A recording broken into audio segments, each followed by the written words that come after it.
Assalamualaikum warahmatullahi wabarakatuh. Alhamdulillah wa syukurillah wa la hawla wa la quwwata illa billah. Allahumma shalli wa sallim wa barik ala sayyidina wa habibina wa maulana Muhammadin wa ala alihi wa ashabihi ajma'in. Rabbi shrah li sadri wa yassir li amri wa hlul 'uqdatam min lisani yafqahu qawli. Amma ba'du. Para kiai kampung ingkang kinurmatan, yang saya hormati Bapak Habib Najib At-Tamimi, Bapak Kiai Wahyu Muryadi, Om Wai, yang saya hormati Profesor Dr. Siti Zuhro, juga Pak Satya Yuda, ada Pak Satya di sini. Yang saya hormati juga ini sohib lama yang ada di sini, Kang Sastro Al-Ngatawi, Sastro belakang ini. Saya hormati Kiai Marsudi Isun, Prof. Effendi Ghazali, dan semua saja para tamu kehormatan yang bisa tidak sebut nama satu persatu. Gus Mahasin di sini, di rombongan kami. Saya terima kasih Pak Najib diundang untuk bisa hadir di sini. Memang diniatkan sudah untuk datang, diikhtiarkan. Pokoknya gimana caranya bisa datang, jangan sampai tidak datang walaupun terlambat, walaupun semalam, ini diarahkan. Jadi hari ini itu luar biasa sebetulnya. Pagi di Sentul, siang di Makassar, sore terbang ke Malang. Alhamdulillah sampai di sini. Insyaallah nanti malam langsung meneruskan lagi perjalanan karena besok pagi ada sama lagi di Jawa Barat. Jadi pagi yang di sini harus sampai. Jadi alhamdulillah sampai, dan saya datang bersama dengan beberapa. Satu adalah Pak Tamsil Idrum, ada kata bersama ini. Pak Tamsil Idrum dari Pondok Sari, di rombongan kami. Kemudian juga dengan Ustaz Zaitun Rasmin, di Pondok Sini, Zaitun Rasmin. Lalu Ustaz Tony Rosid, ini Ketua Alumni Sarang, mana? Ketua Alumni Sarang. Kayak Tony Rosid mana tadi? Ini di belakang sana, itu Ketua Alumni Sarang di Jakarta. Sama yang sering muncul nih, Pak Dr. Said Didu di depan ini. Nah, Pak Said Didu. Ya. Jadi kami datang di sini. Para kiai yang saya hormati, izinkan pertama saya menyampaikan terima kasih. Terima kasih kepada para kiai semua yang telah berada di depan sana, menjaga iman, Islam, akhlak dari umat di kampung-kampung, di tempat-tempat yang tak tersohor, tapi tempat itu insya Allah menjadi sumur pahala yang tidak akan berhenti. Kami izinkan menyampaikan terima kasih telah berada di tempat yang paling depan. Dan dalam kesempatan ini izinkan kami mendapatkan kesempatan untuk mendengar. Kalau menjelaskan dan lain-lain sudah di lain waktu saja. Ini mumpung kesempatan dengan jumpa dengan para kiai, saya ingin menjadi pendengar yang baik. Saya ingin mendapatkan dan masukan, mendapatkan nasihat, mendapatkan dari semuanya hikmah yang mudah-mudahan jadi bekal dalam perjalanan kami ke depan. Saya di sini Om Wai, saya malah ingin menjadi pendengar, ingin mendapatkan dari para kiai semua masukan, kalau boleh ide, gagasan apa yang sebaiknya dikerjakan untuk memperbaiki kondisi masyarakat kita. Seperti yang tadi kita lihat di sana, memegang kewenangan bukan berarti memiliki pengetahuan. Memegang kewenangan bukan berarti tahu semua jalan keluar. Memegang kewenangan artinya mau membuka telinga, mau membuka mata untuk mendengar, untuk meresap, dan kemudian menjadikan itu sebagai kebijakan. Itu prinsip yang kita sampaikan. Jadi mumpung di sini kami berharap bisa mendapatkan masukan, bisa mendapatkan gagasan apa persoalan situasi mirip seperti tadi yang kita hadapi di berbagai wilayah, bukan hanya di Probolinggo, tapi di berbagai wilayah di seluruh Indonesia yang para kiai semua berada di paling depan sehingga paling mengetahui. Satu catatan sebelum nanti diskusikan, semua yang baik insya Allah diteruskan, termasuk bantuan-bantuan sosial yang dirasakan manfaatnya bagi masyarakat. Bukan hanya diteruskan, insya Allah diberi plus di situ. Plus memastikan sampai kepada yang seharusnya dan tidak pada orang yang seharusnya, sehingga itu menjadi rapi karena di lapangan kita sering menemukan keluhan. Jadi prinsipnya adalah seperti itu, perbaikan atau perubahan tempat, meningkatkan yang baik, mengkoreksi yang kurang, menghentikan yang salah, dan membawa yang baru yang belum dikerjakan. Jadi perubahan itu empat. Kadang-kadang kalau kita mendengar kata perubahan, seringkali hanya dianggap nomor 3 dan nomor 4, menghentikan dan membawa yang baru. Bukan, perubahan itu meningkatkan yang sudah baik, mengkoreksi yang harusnya dikoreksi, yang tidak seharusnya dijalankan maka tidak diteruskan, dan hal yang belum ada itu dibawa. Itu 4 unsur perubahan yang kita ingin bawa. Nah, kami berharap bisa mendengar dari para kiai semua, ibu-ibu juga, para ustazah yang bisa memberikan masukan. Demikian barangkali bisa saya sampaikan sebagai pembuka. Insyaallah kita bisa berdialog lebih jauh. Terima kasih. Assalamualaikum warahmatullahi wabarakatuh. Terima kasih Pak Aris. Bapak Ibu sekalian, tolong dipersiapkan pertanyaannya. Tapi sebelum itu, saya akan berikan kesempatan kepada Pak Satya Yuda untuk membacakan ada resolusi nih Pak Aris. Resolusi dari Kiai Kampung seluruh Indonesia yang dirumuskan dari hasil diskusi dan tatap muka dan Zoom segala macam dengan beberapa kali dengan mereka. Silakan Pak Satya Yuda. Terima kasih. Assalamualaikum warahmatullahi wabarakatuh. Ya, selamat Bapak Anies Baswedan sebagai calon presiden Republik Indonesia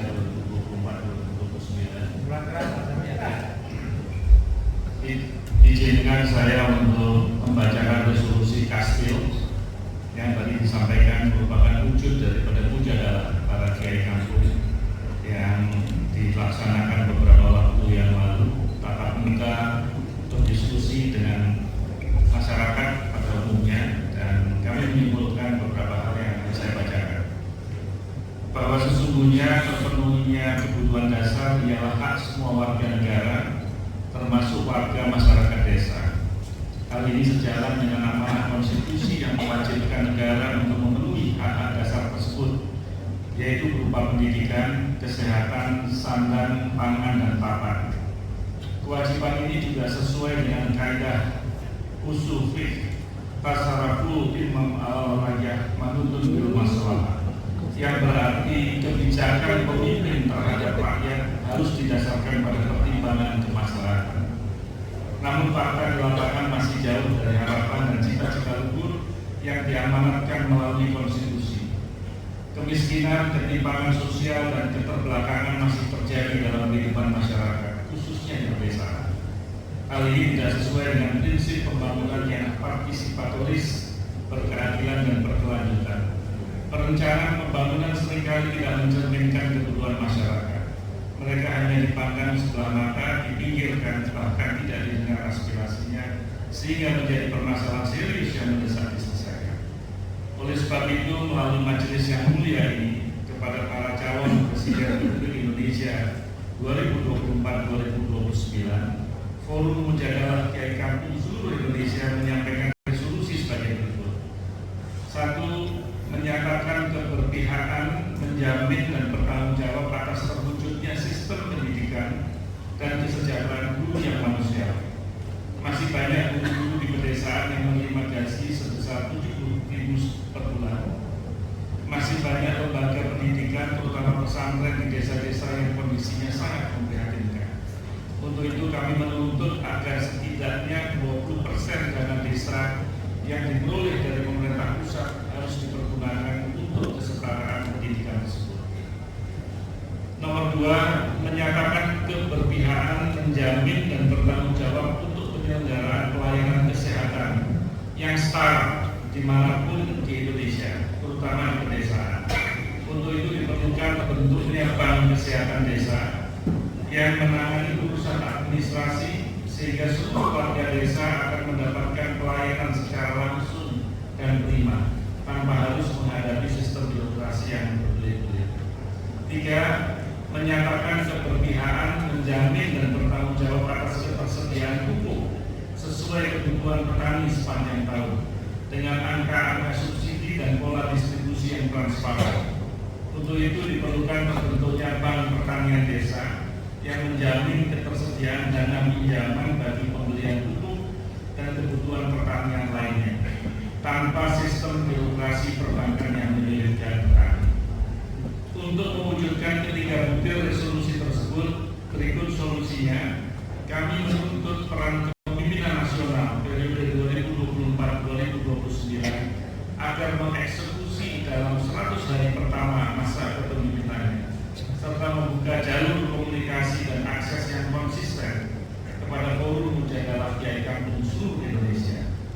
Hal ini dimaksudkan untuk meningkatkan sinergi dan evaluasi yang akuntabel, berkeadilan dan berkelanjutan demi terwujudnya negara Republik Indonesia yang bergantung talibatun warahmatun ghafur, negara sejahtera yang penuh rahmat dan ampunan Tuhan. Dengan demikian maka kita mengakhiri dari resolusi ini dengan mengucapkan wassalamualaikum warahmatullahi wabarakatuh. Resolusi Kastil ditetapkan di Malang, ditandatangani bersama dan seksama oleh Kiai Kampung seluruh Indonesia. Malang 4 Jumadil Awal 1445 Hijriah 18 November 2023. Kepada Pak Satya Yuda telah bacakan resolusi dan Kiai Kampung dari Kastil Malang ini, dan selanjutnya kita langsung pada tanya jawab. Saya serahkan forum ini untuk mengaturnya pada ini akan ada penyerahan resmi dari dokumen resolusi yang disampaikan Pak Satya kepada Pak Anies Baswedan.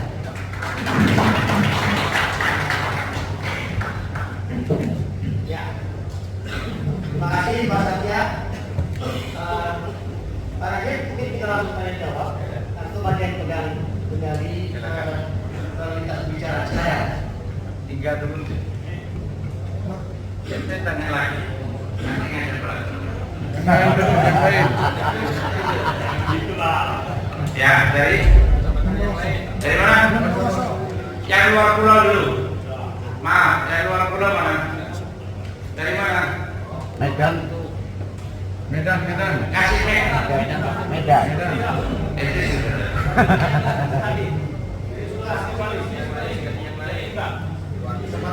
Kasih mainnya yang luar pulau. Itu dari siang sudah. Jerok, sana. Ganti sama-sama capek dari jauh.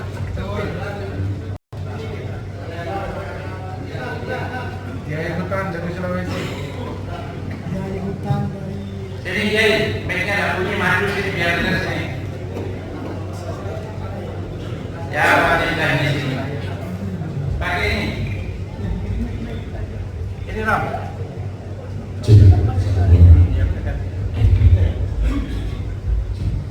Terima kasih. Assalamualaikum warahmatullahi wabarakatuh. Alhamdulillah wa syukurillah la haula wala quwata illa billah wa ba'du. Yang sama-sama kita hormati Bapak calon Presiden Indonesia, para kiai, wabil khusus pada Syekh Najib sebagai tuan rumah, langsung saja Bapak Dr. Anies Rashid Baswedan, bahwa seandainya nanti pada Bapak dari mana? Oh iya, nama saya perkenalan, nama saya Muhammad Muhsan dari Palembang.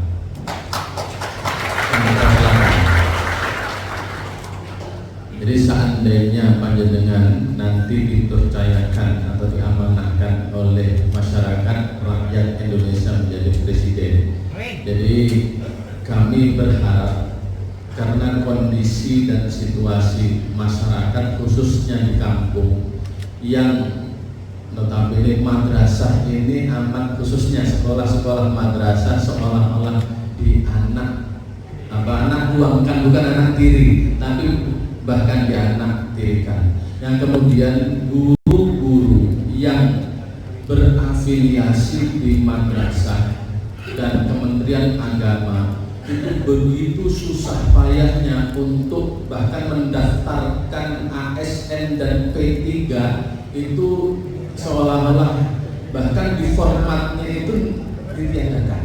Jadi mohon kiranya panjenengan nanti dapat memperhatikan khususnya guru-guru madrasah, guru ngaji yang senantiasa ya seolah-olah tidak ada perhatian sama sekali dari pemerintah. Terima kasih. Wassalamualaikum warahmatullahi wabarakatuh. Berikutnya ada lagi dua. Baik. Namanya Mas. Assalamualaikum warahmatullahi wabarakatuh. Nama saya Fakhrul Razi. Pertama-tama saya ingin minta kepada nanti bisa foto bersama saya. Yang kedua Bapak, saya juga aktif di kampus. Di kampus itu ada beberapa kelucuan dan ini diakui oleh dunia. Bagaimana Bapak bisa mengubah itu? Apa itu? Keilmuan Islam yang sekarang di kampus itu dengan kiblatnya ke Eropa, sehingga kalau saya mau jadi profesor Bapak itu harus bisa nulis diterbitkan Scopus. Bagaimana itu bisa diubah oleh Bapak? Ini lucu Pak. Jadi keilmuan Islam itu harus diambil oleh Eropa. Kenapa kok tidak Islam sendiri yang mengakui? Itu yang pertama. Yang kedua, kemudian yang terakhir, ini yang paling penting. Ma'had Ali itu sekarang ya, Ma'had Ali itu ada ratusan di Indonesia, tapi jasanya itu Bapak, itu tidak diakui. Ada beberapa alumni kami Ma'had Ali, ketika ini daftar di di PNS atau kerja manapun, itu ijazahnya tidak muncul. Nah ini tanggung jawab pemerintah.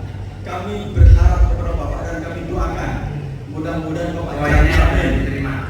Nanti bisa diubah kebijakan-kebijakan yang kurang memperhatikan kesejahteraan umat Indonesia. Assalamualaikum warahmatullahi wabarakatuh.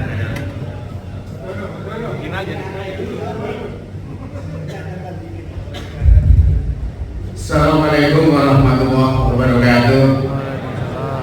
Saya perkenalkan diri Pak Ali, saya nama Ahmad Kembali dari Medan Sumatera Utara, aslinya sih Brebes. Kalau orang menjuluki selalu kembarannya Cadikin, kecilnya sama. Jadi saya ada pertanyaan. Akhir-akhir ini kalangan pesantren, alumni pesantren itu rata-rata itu setelah tamat itu hanya rata-rata menjadi guru ngaji dan lain sebagainya. Sehingga dari aspek bisarotnya juga kadang-kadang perhatian. Lalu begitu dia terjun ke masyarakat, tentu dia berkeluarga, dia tidak memiliki pendapatan tetap yang akhirnya bekerja serabutan. Ada yang jadi tukang bangunan, kalau sekarang ada Grab atau Gojek dan lain sebagainya. Ini akhir-akhir ini bahkan sudah terlalu lama selalu dijanji-janjikan oleh pemerintah. Tapi faktanya sampai hari ini banyak alumni santri yang ada jadi ustaz dan lain sebagainya ini pada saat sudah berkeluarga sangat miris, bahkan di pelosok desa. Nah, saya punya gagasan satu, barangkali ini sudah pernah saya sampaikan di era pemerintah sekarang, agar santri-santri itu punya life skill. Maka saya punya gagasan Insantrepreneur, Indonesia Santri Entrepreneurship, agar alumni pesantren itu bisa memiliki soft skill. Tapi faktanya sudah kita coba kolaborasikan dengan pemerintahan saat ini, sudah MOU dengan Kementerian satu pun belum pernah dilaksanakan. Jadi apa yang akan dilakukan Pak Anies jikalau Allah mengizinkan Pak Anies insya Allah ditetapkan menjadi Capres 2024 untuk kalangan dunia pesantren khususnya santri yang begitu tamat dari pesantren kadang-kadang tidak memiliki soft skill. Padahal mereka komunitas sekarang banyak, tetapi rata-rata mohon maaf banyak oknumnya, padahal BLK komunitas pesantren itu adalah swasta. Saya rasa itu aja. Terima kasih. Mohon maaf bila wabarakatuh. Wassalamualaikum warahmatullahi wabarakatuh. Terakhir, saya dari situ Bondol, Bapak Anies Bagus. Berkaitan dengan kesalahan tentang pendidikan swasta dan negeri yang saat ini masih terlihat timpang. Perguruan tinggi swasta berjuang dalam pembiayaan sendiri, bahkan baik itu dananya mulai pengabdian dan pendidikan nasional. Lah bagaimana upaya atau perhatian Bapak nanti dalam kesetaraan pembiayaan antara swasta dan negeri? Karena begitu timpangnya, apalagi kami untuk mengunduh yang namanya KIP luar biasa susahnya. Kami mahasiswa kami 5.000 Universitas Brol ini ada 27 prodi dan pasca sarjana. Di pondok kami sudah 107 tahun berdiri sebelum merdeka itu sendiri. Nah, sampai hari ini kami mengupayakan sampai rektor kami datang ke yang terkait di fraksi. Sampai saat ini belum, hanya dapat satu tahunnya itu cuma 20-15 IP itu sendiri. Sedangkan di kami itu kepulauan yang lebih banyak yang belum mampu posisi KIP. Jadi kami bisa bilang untuk mahasiswa, mahasiswa. Harapannya ya ada kesetaraan dalam posisi untuk memperhatikan mahasiswa swasta yang ada di situ. Yang kedua, ada kesejahteraan dosen dalam posisi yang harus dilakukan, itu yang pertama. Yang kedua, dengan terapan kurikulum merdeka, pandangan Pak Anies seperti apa, kemudian kemungkinan ke depan apakah akan berubah lagi atau mungkin kurikulum merdeka sepertinya belum menemukan format yang baru. Keinginan kami bagaimana ada format yang memang sampai saat ini kampus merdeka itu tidak ada kepastian apa yang dilakukan karena baru 2022 yang kemarin. Lah ada format yang kejelasannya, terus ujungnya itu kaditnya seperti apa? Ini belum Pak. Terima kasih. Sebelum ke Pak Anies, kita menghadirkan Ibu Profesor Siti Zurol di sini. Dari berhari-hari kita diskusi tadi malam sampai jam 2 untuk kesimpulan dari keinginan Kiai Kampung. Jawabannya silakan.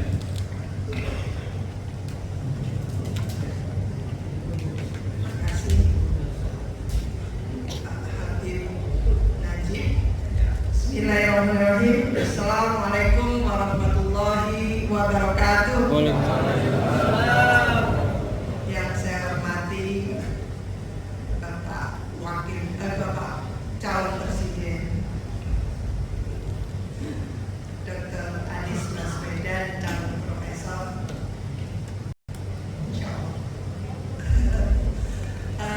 Dan juga tentu Mas Wahyu sebagai ketua, Effendi Ghazali dan Pak Kiai. Bapak Ibu sekalian, kita patut bertanya kepada Pak calon presiden dan Kiai dan Bunyai yang hadir, Mas Anies. Kali ini adalah sosok-sosok dari Sabang sampai Merauke yang mengurus masyarakat di tingkat lokal, mengajarkan tadi itu baik di masjid, di musola, di langgar dan sebagainya. Tentu apa yang sudah disampaikan cukup, menurut saya cukup sudah menjadi masukan dari calon presiden kita. Apa yang dilihat tadi contoh Probolinggo bukan satu-satunya. Maka jelas sekali sebagai calon pemimpin 2024 sampai 2029 itu periode yang tidak mudah. Bahwa tantangan yang akan dihadapi oleh calon pemimpin dan pemimpin nantinya ini sungguh sangat berat, khususnya dalam mengentaskan kemiskinan. Dalam konteks ini khususnya, wakil khusus adalah bagaimana masyarakat yang ada di daerah, khususnya di kampung. Oleh karena itu kita ingin ada komitmen konkret, tidak sekedar solusi-resolusi yang disampaikan tadi, tapi kita ingin ada kontrak politik sebagai bukti ya bahwa kesungguhan dari calon pemimpin kita untuk mewujudkan secara berkomitmen tinggi itu betul-betul dipegang teguh. Maka ini saatnya forum ini memintakan kontrak politik tadi itu tidak sekedar solusi.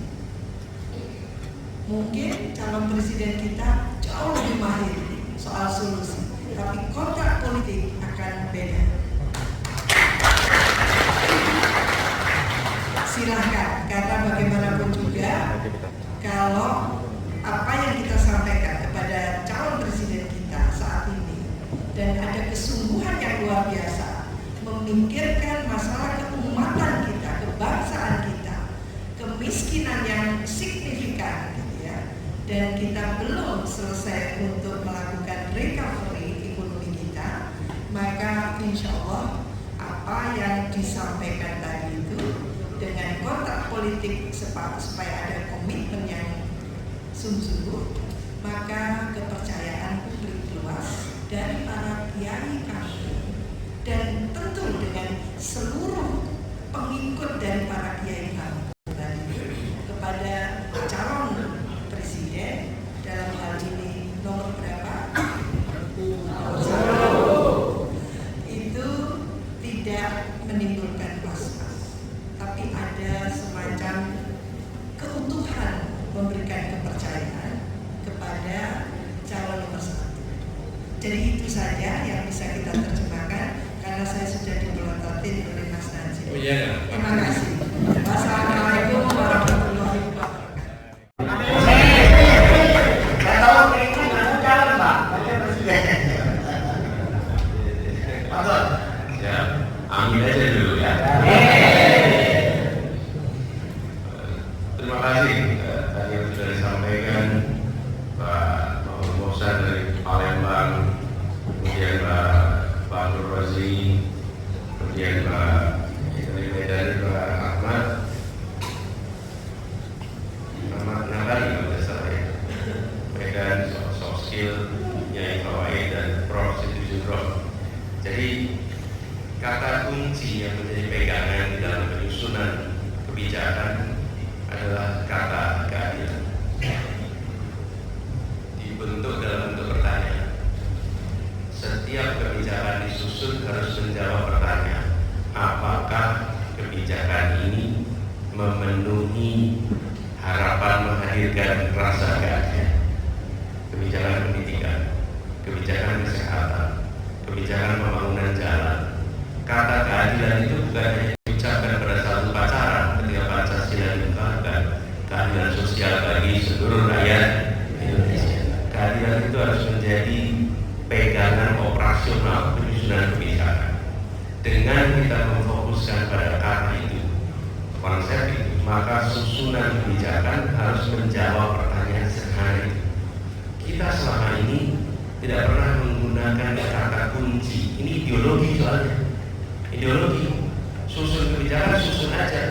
Mana yang kelihatannya paling efektif, mana yang kelihatannya paling efisien, mana yang kelihatannya paling bisa menuntaskan program. Pertanyaannya, akan memenuhi unsur keadilan atau tidak? Dan apa yang terjadi? Ketimpangan. Ketimpangan antara apa? Antar kota desa, ketimpangan antara Jawa luar Jawa, ketimpangan antar wilayah, dan ketimpangan antara sekolah negeri dan swasta, ketimpangan antara madrasah dan sekolah umum, ketimpangan ketimpangan terjadi kenapa? Karena kata keadilan tidak dijadikan pegangan dalam menyusun kebijakan. Begitu kata keadilan dalam menyusun kebijakan, maka pertanyaan sederhana ditanyakan coba kementerian. Ini kementerian menyusun kebijakan ini kira-kira adil tidak? Atau tidak adil, koreksi. Adil tidak? Dulu saya ketika bertugas di Jakarta menggunakan kata keadilan itu untuk semua dinas. Itu dinas Bina Marga bingung pertama kali. Bina Marga itu bangun jalan, bangun gedung. Di mana unsur keadilan yang harus kita kerjakan? Bangun jalan kok. Pertamanan, taman. Terus kata pertamanan harus bisa menghadirkan keadilan. Lu bikin taman itu ngurusinnya milik tanaman, milik pohon. Kok bicara keadilan? Tidak. Begitu kata keadilan dimasukkan, yang ngurusin taman itu saya beri pertanyaan, di mana lokasi taman di Jakarta? Apakah taman lokasinya merata di seluruh kota? Begitu dilihat, iya ya. Kebanyakan taman itu di kawasan kelas menengah ke atas kampungnya. Di kampung-kampung yang padat umum tidak ada taman. Bangun taman yang merata di seluruh Jakarta. Akhirnya sekarang 900 meter dari manapun Anda berdiri, Anda akan menemukan taman untuk warga Indonesia. Kata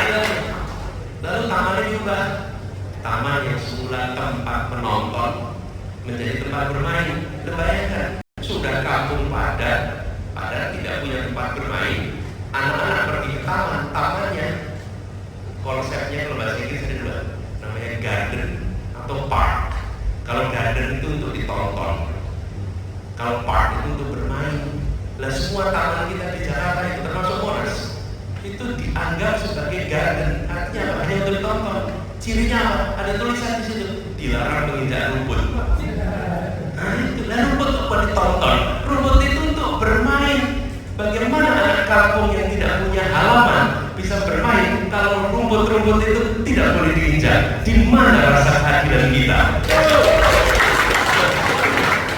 Kalau rumahnya kastil seperti tempat yang saya, nah saya tidak ada apa-apa nanya di sini. Tidak perlu dibuatkan taman, itu kan rumahnya udah besar. Tapi di kampung-kampung pertanyaan, siapa yang bisa menikmati? Tapi sekalian, yang mengurusi taman akhirnya memikirkan bagaimana taman dirasakan seluruh kelas masyarakat. Begitu kata keadilan dimasukkan. Taman yang selama ini tidak pernah mengurus keadilan menjadi memikirkan soal keadilan. Jalan itu sama. Jalan itu dinamakan apa urusannya soal keadilan bagi? Jalan itu untuk siapa? Ya jalan untuk warga. Pertanyaan, warga itu kalau transportasi pakai apa? Semuanya bilang pakai motor. Tidak. Nomor satu alat transportasi namanya kaki. Kaki itu alat transportasi semua orang. Pertanyaannya, di kota-kota dibangun jalan tidak untuk kaki? Tidak, semuanya dibangun jalan untuk apa? Untuk motor, untuk roda, tidak untuk kaki. Karena di Jakarta dibangun trotoar kemana-mana karena supaya orang bisa berjalan kaki. Jadi kaki dikasih jalan, sepeda dikasih jalan, motor dikasih jalan, mobil dikasih jalan, sehingga ruang terbuka itu berkeadilan. Ini contoh, dan nanti pendidikan sama. Pendidikan di Jakarta itu SMA elit itu dikuasai oleh siapa? Isinya anak-anak kelas menengah ke atas semua. 90% dari SMA elit di Jakarta, 90% lebih orang tuanya berpendidikan S1, S2, S3. Yang 10% itu orang tuanya pendidikan SD, SMP, SMA, kurang dari 10%. Kami ubah sistem pemasukannya. Dengan diubah apa yang terjadi sekarang? Dibagi 3 kelompok. Sepertiga orang tuanya adalah pendidikan SD, SMP, sepertiga SMA, sepertiga perguruan tinggi. Dan apa yang terjadi? Masuk di sekolah itu ketemu dengan anak tukang bakso, ketemu dengan anak yang bekerja, orang tuanya berdagang rambutan, yang lainnya bekerja kelas menengah ke atas. Sekolah-sekolah ini sekarang diisi oleh anak di mana-mana. Yang begini bagus sekalian, nanti baru rasakan manfaatnya 20 tahun ke depan. Ketika anak pedagang-pedagang yang tidak pernah bisa masuk sekolah ini, suatu saat mereka mendapatkan posisi karena mereka punya SMA yang baik. Pegangannya apa? Kata keadilan. Jadi menjawab ini semua kata keadilan. Jadi ketika tadi ditunjukkan misalnya tentang kesetaraan penerima KIP, apa susahnya sih memberi KIP untuk setiap anak yang membutuhkan, tidak dibedakan di swasta dan negeri, karena semuanya adalah anak Indonesia yang membutuhkan bantuan. Sesederhana itu. Madrasah dianak-tirikan, tidak diperlakukan sama dengan sekolah umum. Nah ini prinsip sederhana soal keadilan. Bagaimana ada di perbedaan perlakuan. Insya Allah ke depan saya bisa kasih sampaikan. Mungkin kami tidak bisa menyelesaikan seluruh masalah yang ada di Republik ini, tapi kami pastikan perubahan akan dimulai untuk menghadirkan keadilan. Yang pasti perubahan akan dilakukan. Perubahan. Lalu sama Bapak Roji tadi, persyaratan-persyaratan. Dan kalau bidangnya budaya, empu-empu itu kalau ditanya dicocokkan dengan ukuran-ukuran akademik tidak bisa. Oh, karyanya itu ada yang patung, karyanya ada yang lukis, karyanya ada yang musik, kemudian itu disamakan dengan karya-karya akademik yang lain. Ini banyak masalah di sini, Pak Roji. Ada banyak masalah di sini. Ini harus dikoreksi. Kalau tidak, orang berprestasi tidak mendapatkan apresiasi yang sepadan. Ini yang harus diulang. Sama sekarang Mahat tadi. Mahat ini ijazahnya tidak diakui. Sederhana sekali prinsip tadi. Lalu soft skill. Nah terkait dengan soft skill ini, kami melihat penting untuk bukan saja nanti pondok itu bekerja sama dengan mungkin seperti SMK, tapi yang tidak kalah penting bekerja dengan sama dengan industri. Karena SMK kita itu kadaluarsa juga.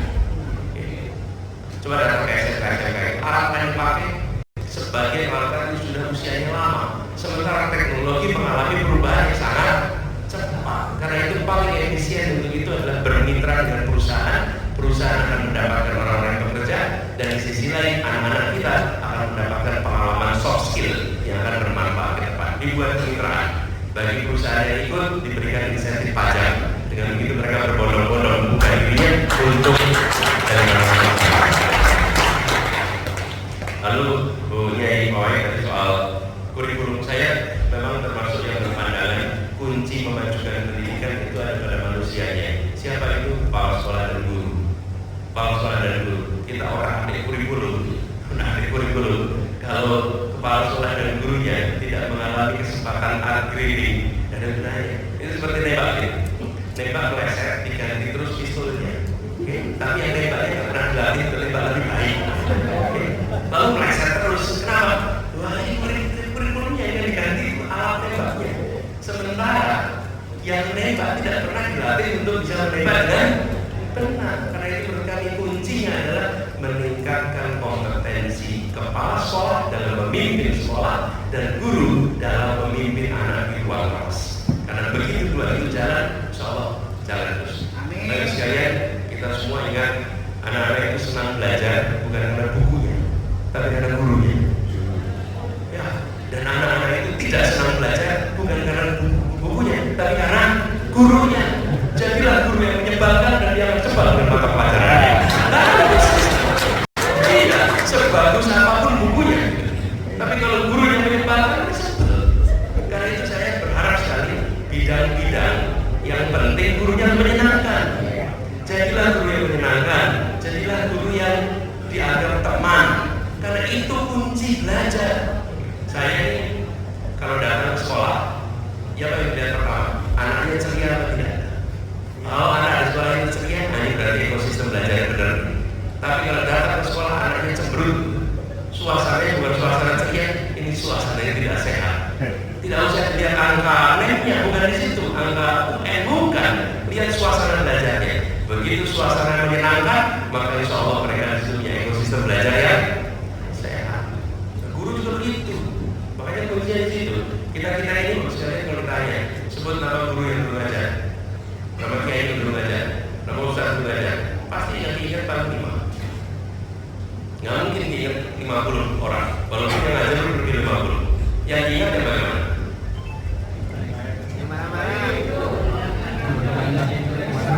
Dua aja, yang menyenangkan atau menyebalkan? Nggak ada beda. Betul tidak? Nah, jadi pertanyaannya ini bapak-bapak kalau jadi guru, termasuk yang diingat atau muridnya? Jadi menurut kami reformasi pendidikan itu sebenarnya jangan otak-atik di kurikulum, tapi konsentrasi pada kualitas kepala sekolah. Dan ada studinya. Begitu kualitas kepemimpinan kepala sekolah itu meningkat, faktor yang lain dianggap konstan, maka kualitas sekolahnya naik sampai 12% kinerjanya. Begitu kualitas kepala sekolahnya, kepemimpinan baik, itu langsung meningkatkan. Dan ini artinya kepala sekolah itu kunci. Sama mimpin pondok yang penting siapa? Kepemimpinan kiainya, betul tidak? Mimpin perusahaan yang menentukan apa? Kepemimpinan direktur. Kata kunci ada di situ. Mengatakan ya. Kemudian Pak Prof. Siti Zuro setuju Prof, apalagi akhir-akhir ini banyak janji yang dulu diungkapkan kemudian tidak terlaksana dan itu merepotkan kita yang hari ini sedang dalam proses politik. Kontrak itu penting, tapi kontrak itu dua pihak.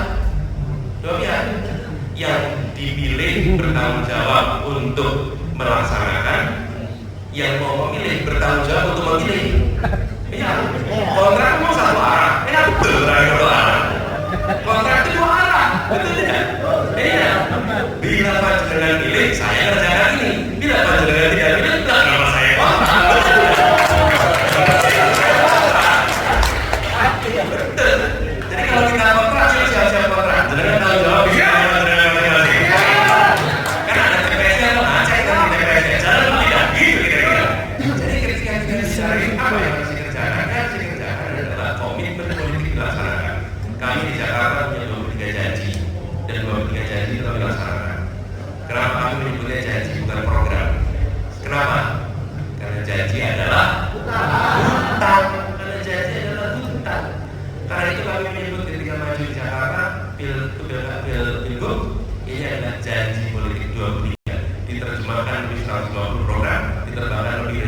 kegiatan dan itu ingin dilaksanakan di Jakarta, semua janji-janji. Bahkan ada yang punya kontrak politik yang kemudian tidak diteruskan Jakarta, bagian kami yang meneruskan yang profesional karena yang bersangkutan tidak lagi di Jakarta. Jadi insya Allah siap kalau memang diperlukan kita duduk bersama apa yang menjadi item-item yang perlu dikerjakan, nanti kita berkontrak. Kalau Bapak Prokiai semua apa yang harus dikerjakan, saya juga siap untuk apa yang harus saya kerjakan. Begitu ya? Siap nih jadi kontrak. Begini ya jawabannya. Teman-teman semuanya kelihatannya waktunya sudah ngepres. Para kiai kamu yang saya hormati, terima kasih atas kesempatan silaturahmi. Titip salam untuk warga, keluarga. Insya Allah pertemuan yang singkat ini membawa keberkahan. Dan kemudian insya Allah kita tetapkan ini bukan perjumpaan terakhir. Insya Allah kita jumpa di